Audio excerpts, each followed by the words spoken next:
really these are people that had what I would consider a lasting influence on you, usually by kind of helping or encouraging you in some way. And we're kind of going to break it down in sort of 7-year segments going back in time up until now. Again, when I was about 3, my dad brought out this big picture book about Alaska, and he told me about all the bears and the mountains and everything, and he went to northern part of Canada, and so he had some of the experience, and so he'd tell me in detail, how thick the mud was and everything like that. And then 20 years later, I went to Alaska finally. So he set one of my goals. I was in Alaska for 17 years because of what happened when I was 3 years old. Very cool. Okay. Yeah. Charlie. Mm-hmm. Oh, Charlie. See, I was only maybe 4 or so, but Charlie was my hero. He was maybe age of my sister, about 5 years older or so.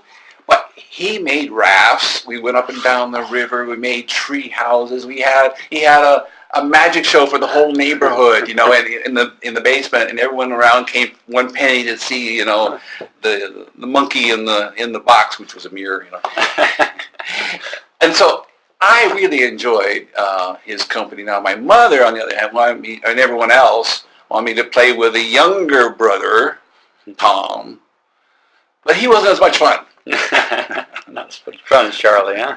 Yeah. And my mother, see, we had these cypress trees right above our house, okay? And right at the very beginning, I like to climb up there and look around, and almost every day my mother would be out there on the below us by the house, below me by the house, putting out clothes on the line, and I'd say, "Hello, can you see me?" And she's, "Who is that? I don't know. Who was that? I don't see anyone." It just delighted me to no end, and I still remember that very, very clearly. Yeah. And then there was my sister. We were pretty close because there wasn't anyone else around to speak of. It was just a country. So we would, hike around the loop, and we'd pick blackberries, and we'd go up and down the sand dunes because looking for anything, you never knew what you'd find, So we spent a lot of time together, but she didn't really enjoy me going through her stuff. But other than that, we got along pretty good.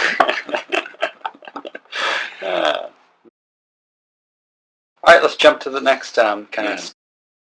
Again, my dad was essential in how my life unfolded because he was a park ranger, okay? And so he liked the outdoors a lot. And so we would go on these trips, boat trips, going down the rapids, going through the sloughs, and then on a car going through these little one-way roads up into the mountains someplace, and they weren't trips. They weren't vacations. They were adventures because we never knew what was going to happen. He said, "We don't know. Maybe we'll end up in Arizona tonight." And that has kept with me because that sense of life as an adventure has been with me. And not everyone understands it, but it came from him. And so I really thank him for that. There's some things I don't thank him for, but that is one of the things that I really liked. And about this time, too, my mother, she had a knack for the language.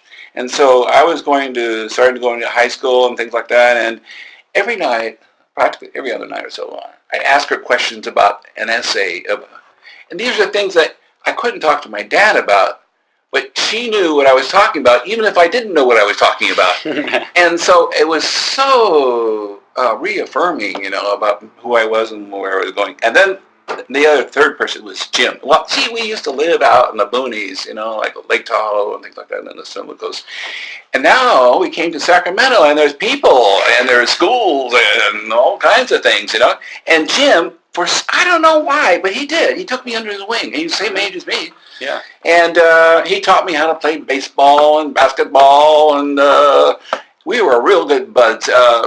We used to, sometimes you look for bugs, and things like that. One day we bought a 5-pound box of See's chocolate-covered cherries, and we went through that in one sitting, and I will never have a chocolate-covered cherry ever again after that.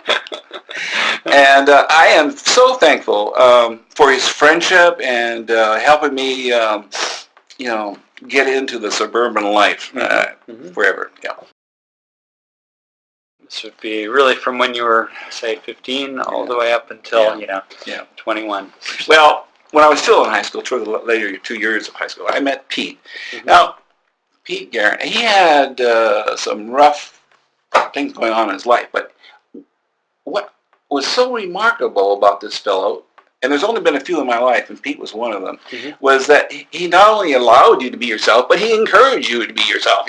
And so I felt absolute freedom, and unlike, it's a sense of love. I never thought of it that way, but it was. And so we formed in high school a partnership to produce amateur rocket parts and propellants, and a monthly magazine called The Amateur Rocketeer, which had it was an international. And so we did things like that, and once when I later, about this time too, I went to Mexico when I was 16. My dad gave me $300 to go down to Mexico because I did so well in high school. And one of the best things you did for me, by the way. Yeah. Anyway, there I was in Mexico traveling around, and I was sending postcards to Pete about how things were, and he gave me the name of, because we had the Star Space Systems. That was the name of our partnership. I was the South American representative of Star Space Systems because I was traveling through Mexico. This was great. Okay, and then graduated from high school.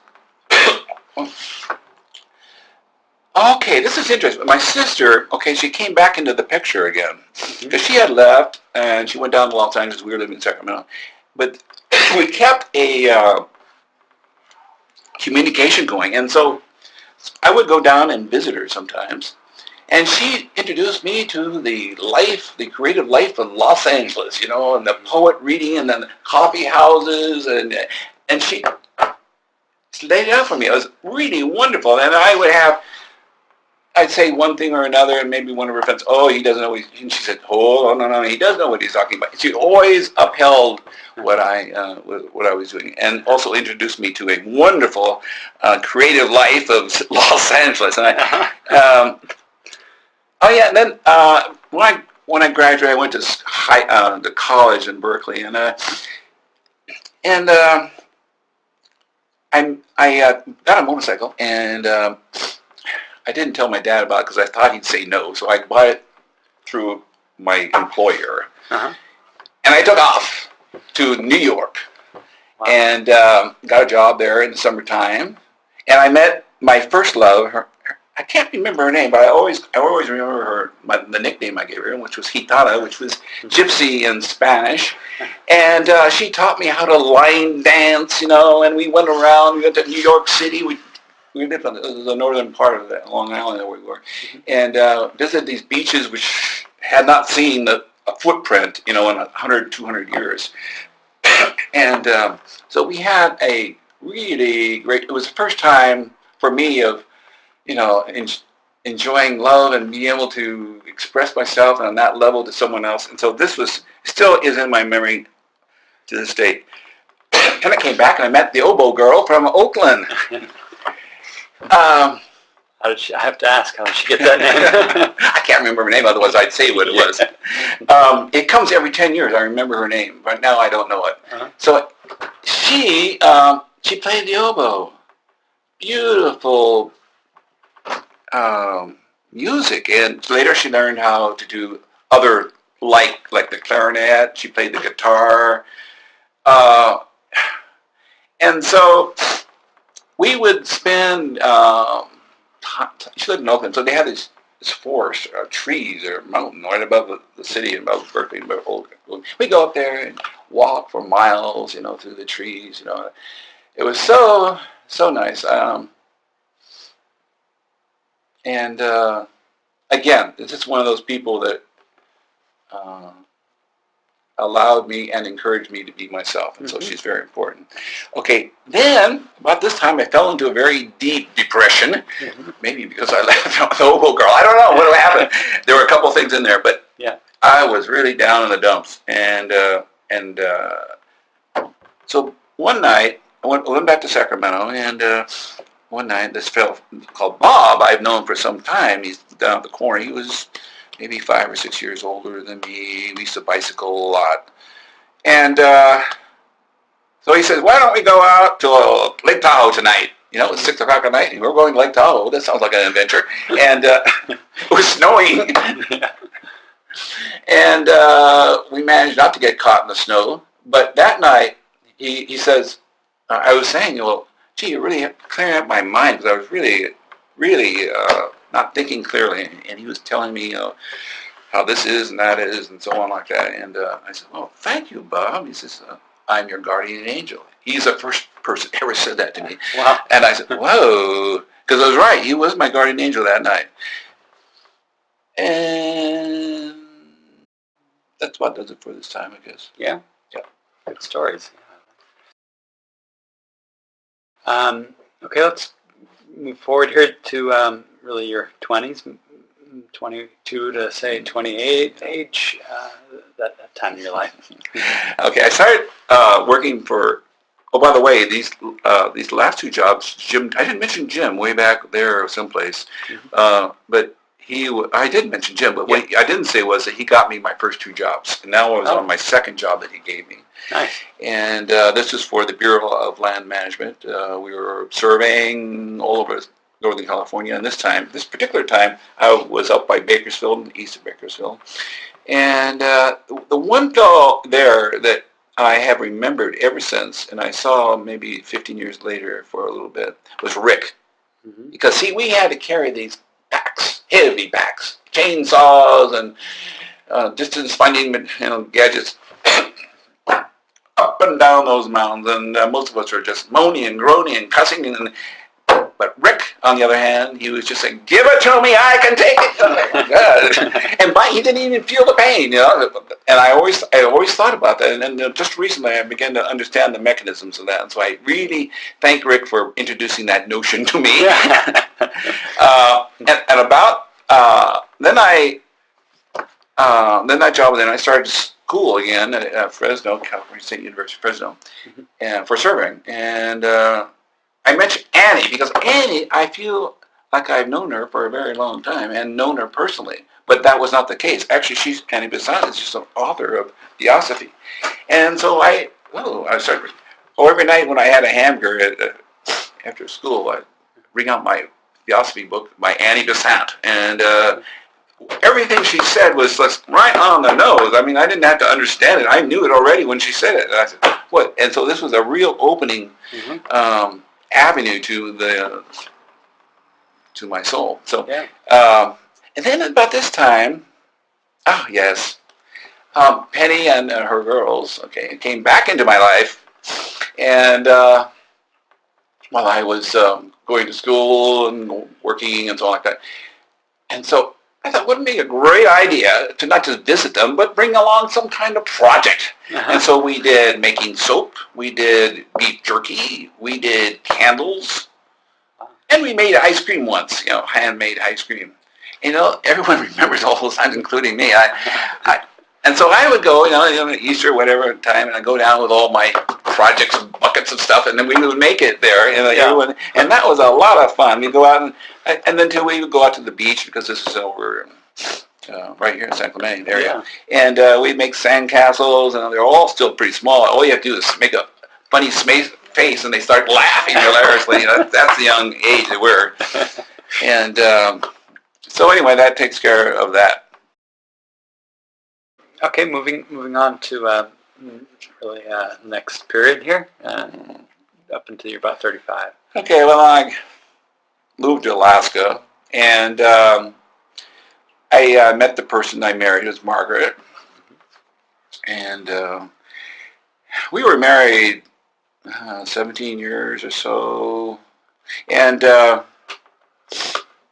I'm just now beginning to think, because see, we divorced, so there's a lot of negative and positive feelings here, but I'm thinking about the positive part. And what I remember is that she was always a little bit of a mystery to me. That was intriguing, who is this person, and we would talk for long times, and we would walk along the trails of Anchorage, and we went snowshoeing in the pristine snow, how that's so nice. Wow. And we went canoeing way in the interior of Alaska. And I remember one point, we buried our cat. And, wonderful cat. Because I was beginning to get depressed later on in there somewhere, and so I really liked this cat because that was one thing that that brought me through it. I mean, I couldn't find pleasure in anything when I was really down, except the cat. The cat seemed to understand everything. Yeah.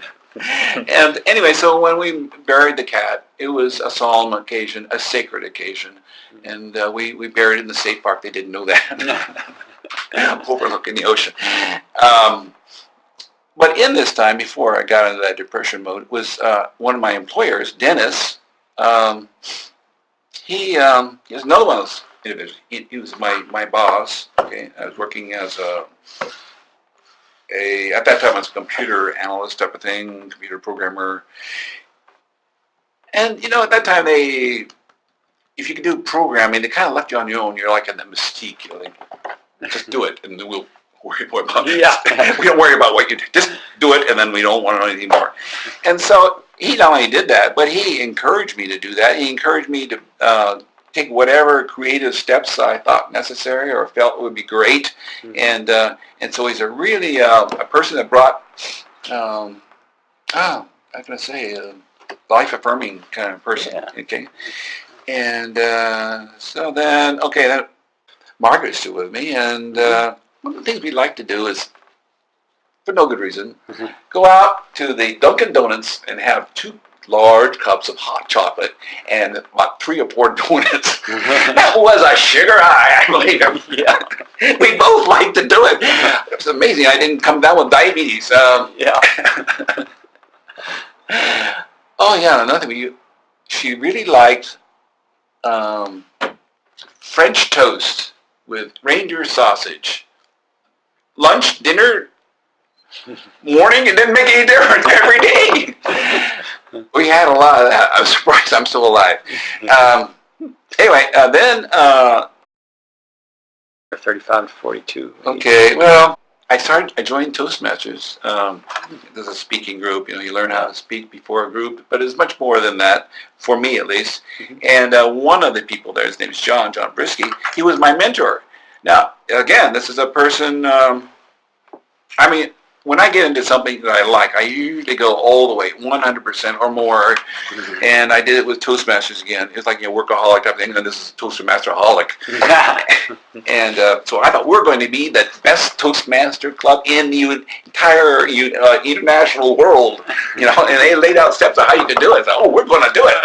And so I came up with all these ideas to make our club the most exciting thing ever. And so one was to have a circus, a Toastmaster circus. Well, how can you circus? We don't have any elements or anything. But we came up with ideas. We had everything that would make this work right. And we had people, bring in the food, and I borrowed people to come and see our circus. And we, anyway, as I was formulating this thing in my mind, I said, John, do you think this is possible? Should we be doing this? What do you think? Well, I think it's a good idea. Well, I think it's a good idea too. And so that's how it was.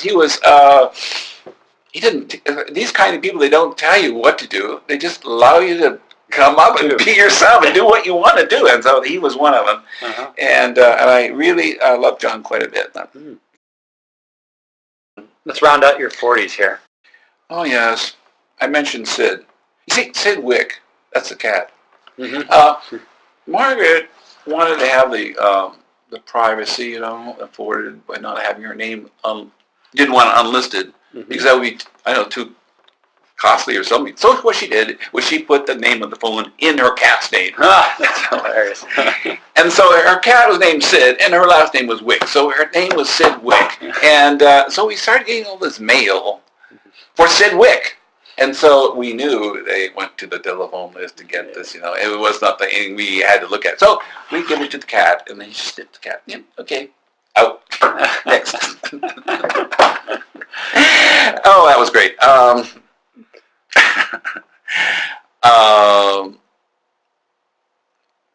Okay, now what happened here, I divorced Margaret. I couldn't live with her anymore. But so anyway, I came to California, and because it was warm, for one thing, I wouldn't have to shovel snow anymore, and there was warmth in many different ways. Like my mother was here, my sister was there, and our daughter was here. So I came to Southern California, and I was, at this point, like I said, I was really in a depressed state of mind, and which lasted about 15 years, to come to think of it. But my sister Penny helped me through this bad time tremendously. And so I love my sister tremendously for that reason, and it helped me quite a bit. So that's about it. Okay. Yep. And after you moved here, let's talk a little bit about that period in your life, 49 to... Well, see, now it's a different phase. There's still Penny and the girls. Yeah. And the girls are now like 30. They're not 7 and 5 anymore. Yeah. So what do is I enjoy the Thanksgivings. It's better than the Christmas. Can we get the Christmas present? No. Thanksgiving, you just hang out. Yeah. And I really enjoy that more than anything else. Of course, we've done some kind of outings from time to time, but it's really those times where we just enjoy each other's company, and that's why they have, and indeed my sister too. I just enjoy writing to her. I do a lot of emailing with her. I visit her a lot, and so this time right now, or starting that time, is very very special for me. Nice. All right. Now we can move to really the most recent years here. Yeah. Well, again, because now this is a time where my mother. Well, it's like I was separated from her. It's from around 20 to now I'm in the 60 or so. Mm-hmm. And she was dying from emphysema, essentially. Mm-hmm. And I just could not seeing her around Christmas and Thanksgiving anymore. So I said, well, I'd like to visit you every week. Yeah. And so I did that, and I got to know her quite well. And then when she died, she was actually quite happy to die because she's in such pain and suffering. Mm-hmm. I held her hand towards the end, and so it was just a very special time for me. And when my dad died, it was so abrupt. I mean, it was just like 10 minutes and then he's gone. I couldn't deal with that very well. But this, I knew it was coming, and I was there right at the end, and I'm so happy I could be there. Mm-hmm. Now, there are other people here slightly before that time. One is the Athens girl. I wish I could remember her name. But anyway, I took a trip. I've been taking a lot of trips, actually. Yeah. And this one was to the Mediterranean area, and I went to Greece and Athens. And ahead of time, I was able to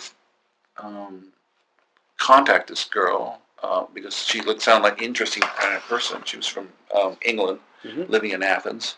And so when I got there, I said, hey, I'm here. Can we say hello to each other? And she came in on our motorcycle, little moped thing, and helmet. It kind of surprised everyone around. And I was like, who is that person? You just came here 5 minutes ago, and now you have a date.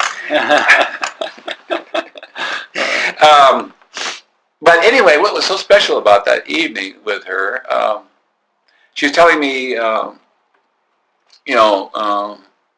that the things that we have, ourselves and everything around us, the trees, the water, whatever, comes from the dust of the stars. Mm-hmm. And then she explained in detail how that is. I said, oh, wow, that is.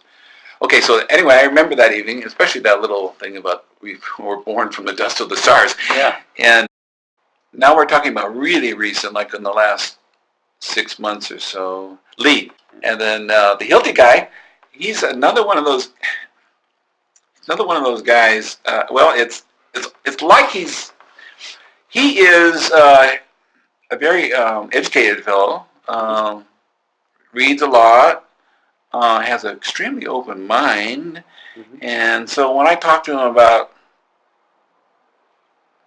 evolution of the soul or some crazy thing like that, he doesn't glaze over like everyone else in Home Depot. See, he works at Home Depot. He doesn't glaze over or, yeah.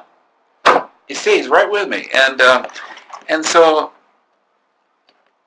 every other day I come up with what he calls a conundrum, something that takes a little bit of thought to figure out how it is or where it is.